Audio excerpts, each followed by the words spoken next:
Hola, buenas noches. El día de hoy vamos a tener una sesión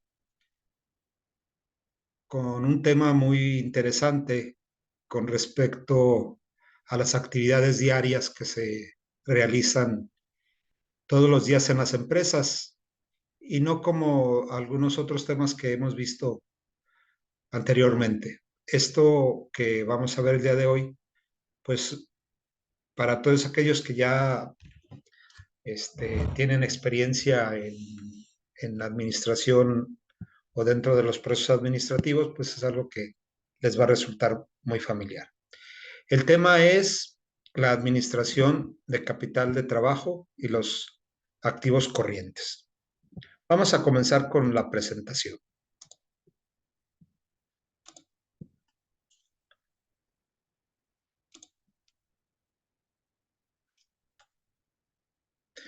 Bueno, la administración de capital de trabajo y los activos corrientes está en el capítulo 14 de nuestro libro base. La administración del capital de trabajo, dentro de la administración, la importancia del uso eficiente del capital de trabajo no es cuestionable.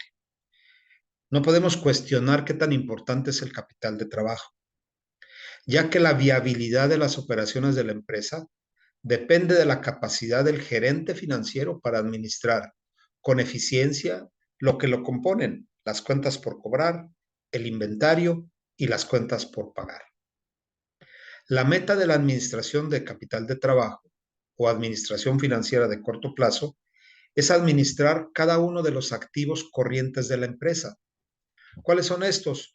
Pues el inventario, las cuentas por cobrar, los valores negociables y el efectivo, así como los pasivos corrientes, es decir, los documentos por pagar, las deudas acumuladas y las cuentas por pagar, para lograr un equilibrio entre la rentabilidad y el riesgo que contribuya a aumentar el valor de la compañía, que es el objetivo final de los dueños o accionistas de la empresa. Las empresas pueden reducir los costos financieros o aumentar los fondos disponibles para su expansión al disminuir el monto de los fondos comprometidos en el capital de trabajo. ¿Qué nos permite tener? Liquidez, ¿verdad? Liquidez, con el fin de reducir esos costos financieros. ¿Por qué? Porque tendríamos fondos disponibles para las operaciones de la empresa. Recurriremos enseguida al concepto de capital de trabajo neto. La diferencia entre el concepto de capital de trabajo y el capital de trabajo neto, pues se basa en que este va a considerar los pasivos corrientes. Es decir, para considerar la relación básica, que es el capital de trabajo neto, entre los activos y los pasivos corrientes. Y luego vamos a hablar acerca del ciclo de conversión del efectivo. Consideraremos los aspectos clave de administración de los activos corrientes también. El capital de trabajo representa la parte de la inversión que pasa de una forma a otra en la conducción ordinaria del negocio. Esta idea incluye la transición continua del efectivo a los inventarios, a las cuentas por cobrar y de nuevo al efectivo. Como sustitutos del efectivo, los valores negociables se consideran parte del capital de trabajo. Por otro lado, los pasivos corrientes representan el financiamiento a corto plazo de la empresa porque incluyen todas las deudas de la empresa que se vencen, es decir, que se deben de pagar en un año o menos de un año. Estas deudas incluyen generalmente los montos que se deben a proveedores, es decir, cuentas por pagar, empleados y gobiernos, que se conocen como deudas acumuladas, y lo que se le debe a los bancos, que son documentos por pagar, entre otros más. Entonces, el capital de trabajo va a ser la parte esencial en la administración financiera para lograr los objetivos de las empresas. El capital neto de trabajo se define como la diferencia entre los activos corrientes de la empresa y sus pasivos corrientes, como ya lo he mencionado. Cuando los activos corrientes exceden a los pasivos corrientes, se dice que hay un capital de trabajo neto positivo. Y cuando es al revés, es decir, cuando los pasivos superan a los activos corrientes, pues la empresa tiene un capital de trabajo neto negativo. ¿Cuál es mejor? Pues naturalmente que el capital neto de trabajo, capital de trabajo neto positivo, puesto que hay liquidez. El riesgo en el contexto de la administración del capital de trabajo, ¿cuál es ese? Pues la probabilidad de que una compañía sea incapaz de pagar sus deudas a medida que éstas vencen, es decir, en el corto plazo. Cuando sucede esto, se dice que la compañía está técnicamente insolvente. En otras palabras, cuanto mayor es el capital de trabajo neto, más líquida será la empresa y por lo tanto menor será su riesgo de volverse técnicamente insolvente. De ahí que les mencionaba que es un tema, pues, más que interesante, resulta común, ¿no? ¿Cómo hacemos nosotros para que, pues, podamos seguir operando dentro de una organización o una empresa, ya sea manufacturera o de servicios, ya sea una comercializadora o no? Bueno, pues necesitamos saber cómo está nuestro capital de trabajo neto, la diferencia entre los activos corrientes y los pasivos corrientes, ¿sí? Que nos permite cubrir nuestras obligaciones de corto plazo. En esta tabla se ven los efectos del cambio de las razones sobre las utilidades y el riesgo. ¿Por qué? Bueno, pues porque es importante saber, ¿verdad? La razón de los activos corrientes sobre los activos totales y la razón de los pasivos corrientes sobre los activos totales. Si esta razón aumenta, el efecto en las utilidades disminuye y el efecto en el riesgo también disminuye. Sin embargo, cuando la razón activo corriente sobre activo total disminuye, es decir, se hace más pequeñita la parte del el efectivo, las cuentas por cobrar, los inventarios con respecto a los activos totales, el efecto en las utilidades aumenta, pero el efecto en el riesgo también aumenta. Se vuelve más sensible a estar en una situación de eh, insolvencia técnica. Por otro lado, los pasivos corrientes sobre los activos totales, pues me muestra si esa razón aumenta, pues hay un aumento en las utilidades y un aumento en el riesgo. Lo mismo sucede con la disminución en esa razón. Disminuye las utilidades y disminuye el riesgo. La razón siempre riesgo, utilidades es la misma, ¿no? Aumenta las utilidades, pues aumenta el riesgo. Disminuye las utilidades, disminuye el riesgo.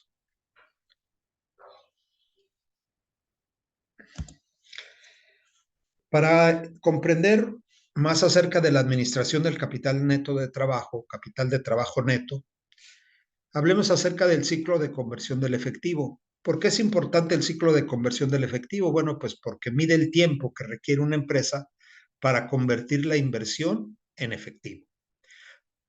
¿Cuál es el objetivo de toda empresa? Pues generar flujos de efectivo, ¿verdad? No nada más vender, sino recuperar el producto de la venta.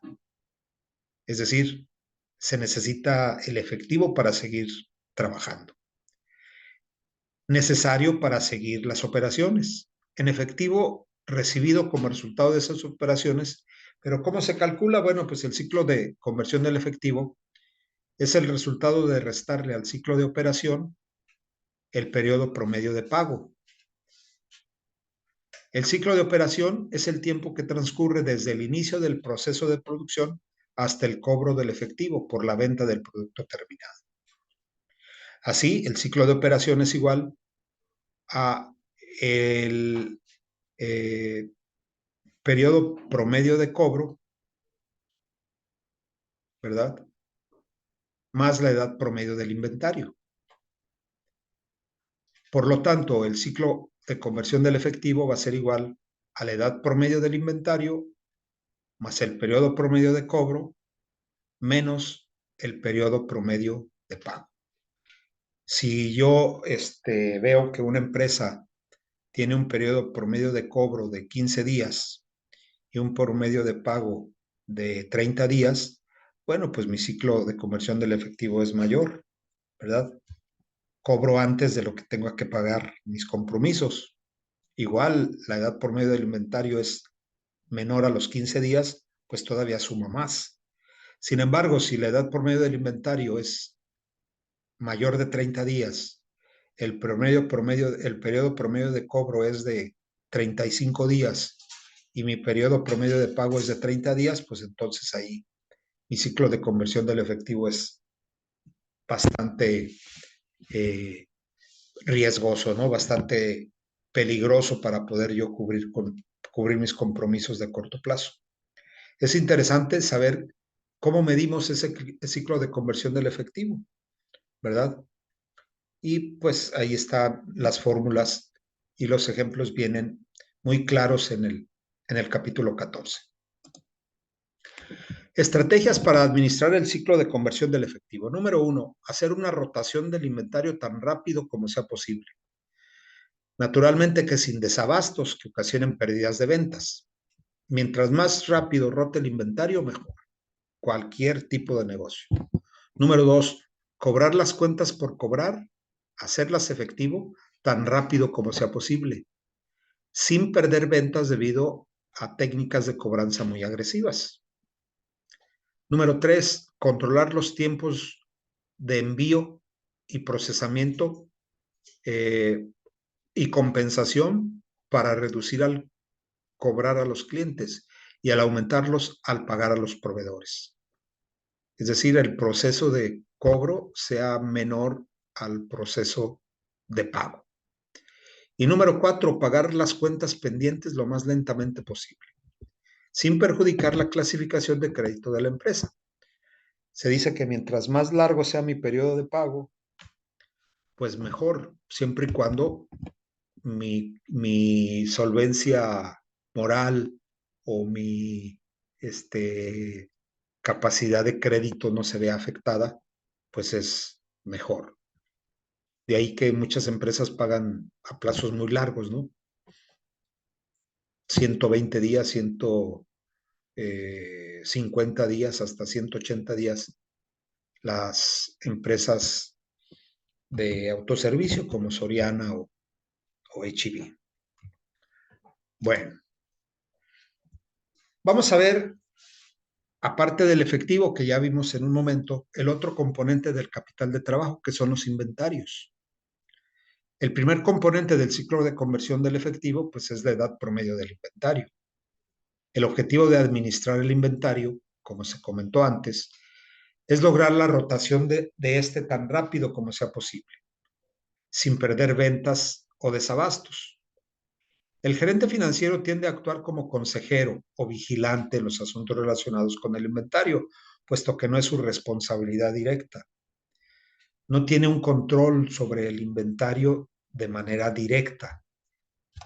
¿Por qué? Pues porque su labor es otra, ¿verdad?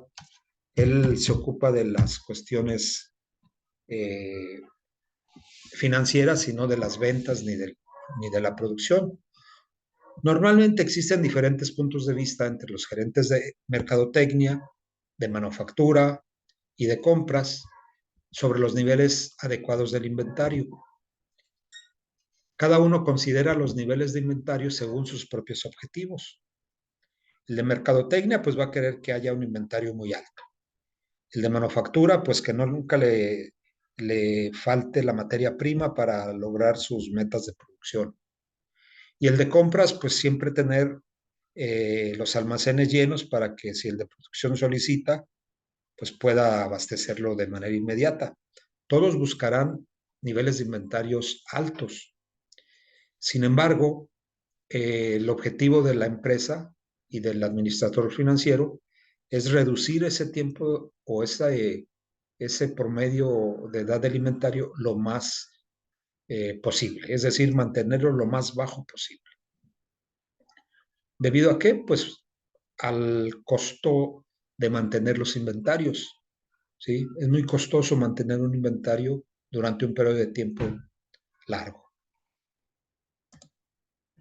Existen varias técnicas para la administración de inventarios. El sistema de inventarios ABC, ¿verdad?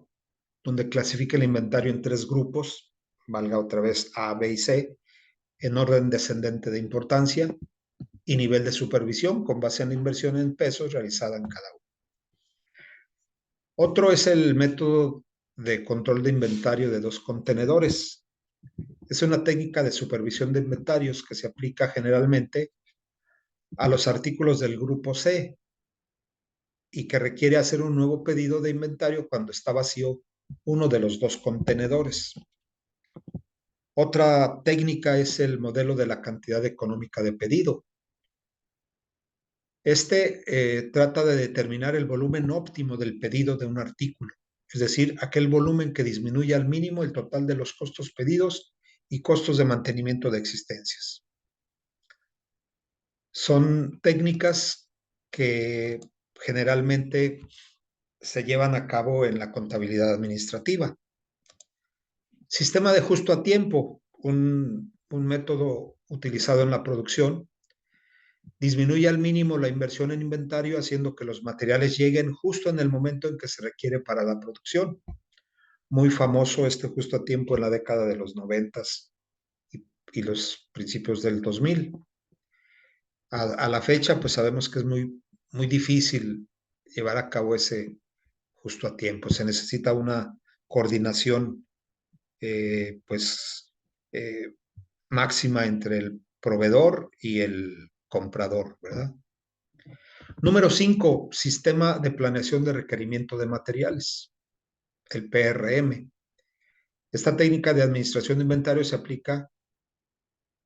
aplica conceptos del modelo anterior, que es el de cantidad económica del pedido, y una computadora para comparar las necesidades de producción con los saldos de inventario disponibles y determinar cuándo deben solicitarse los pedidos de diversos artículos del catálogo de materiales. Un ejemplo muy ilustrativo es el sistema de administración de inventarios del cual se enorgullecen los que trabajan en Walmart, ¿no? Una de las grandes ventajas que tiene Walmart sobre la competencia es la administración de los inventarios.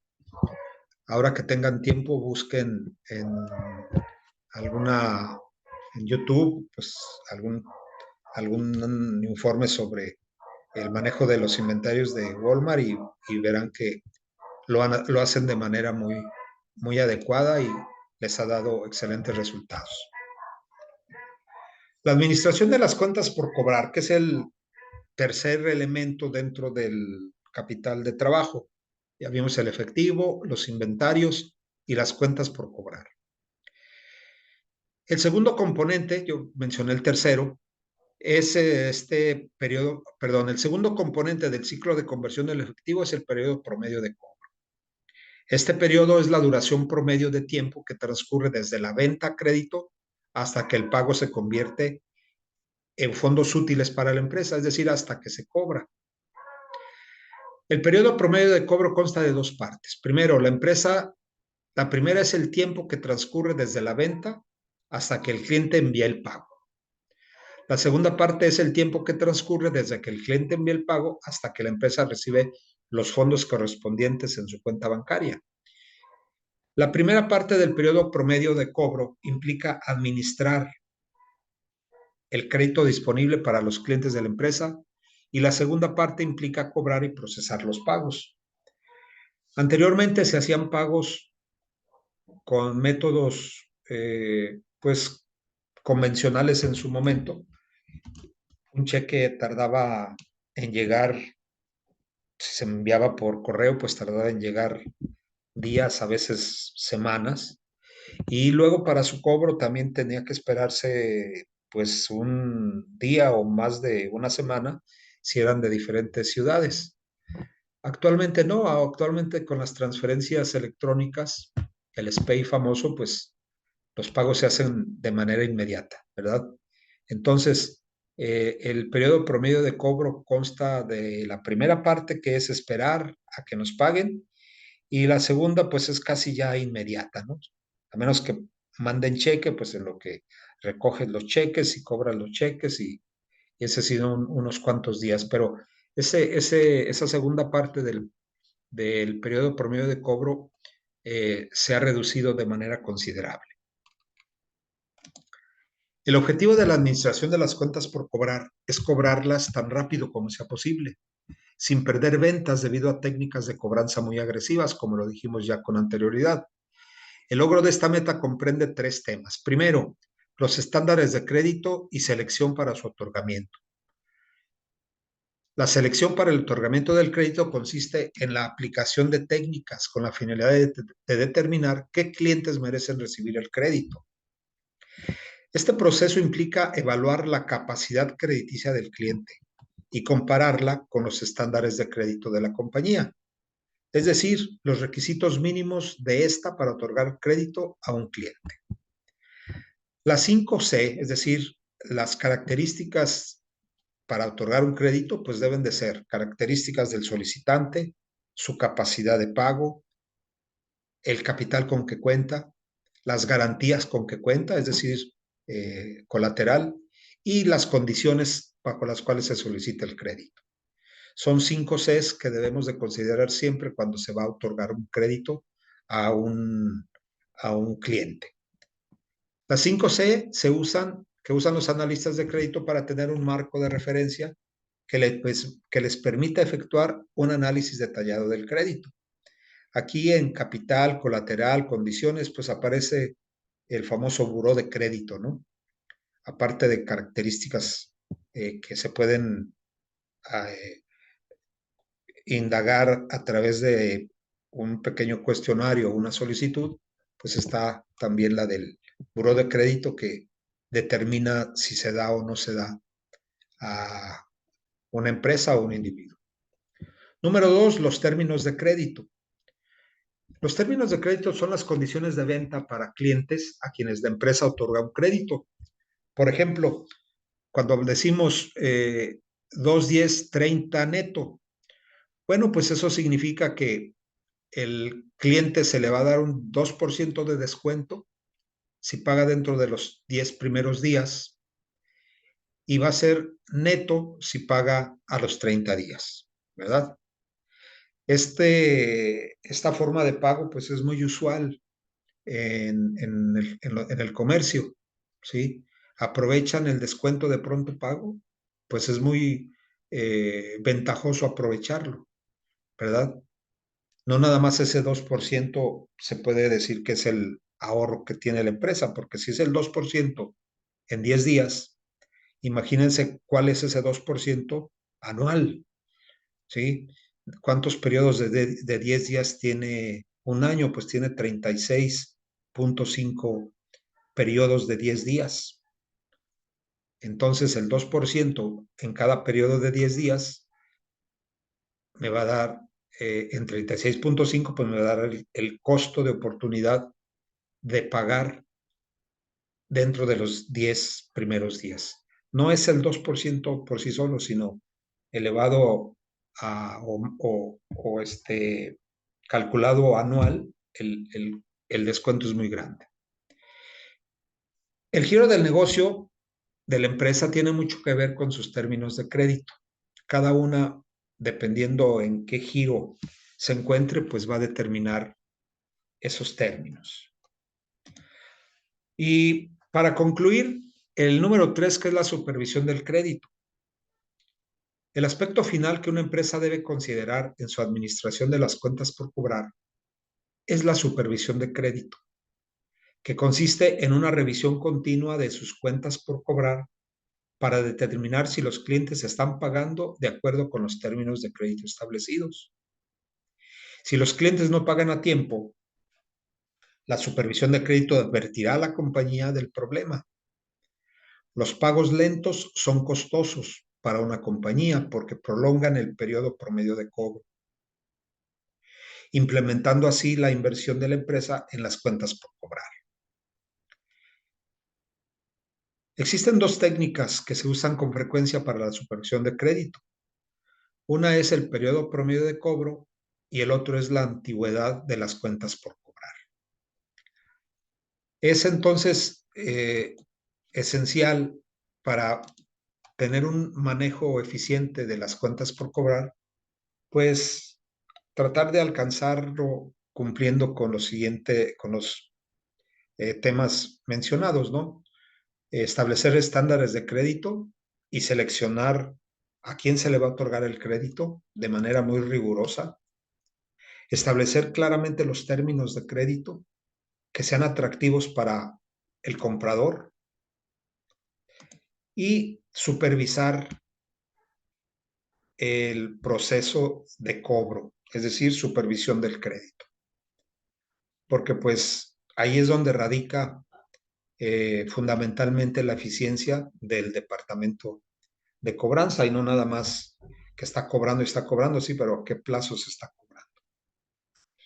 Bien, esos son los elementos importantes del capital de trabajo y lo que se conoce como los activos corrientes.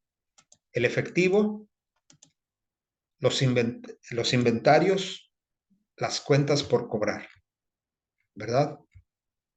Que son la parte esencial de este proceso natural que siguen todas las empresas.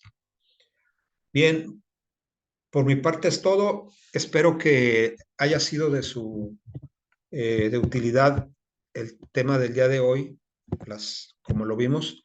Y ya si tienen alguna duda y quieren y desean, porque así debe de ser, profundizar más en el conocimiento, pues ya ustedes construyan el mismo, ¿no?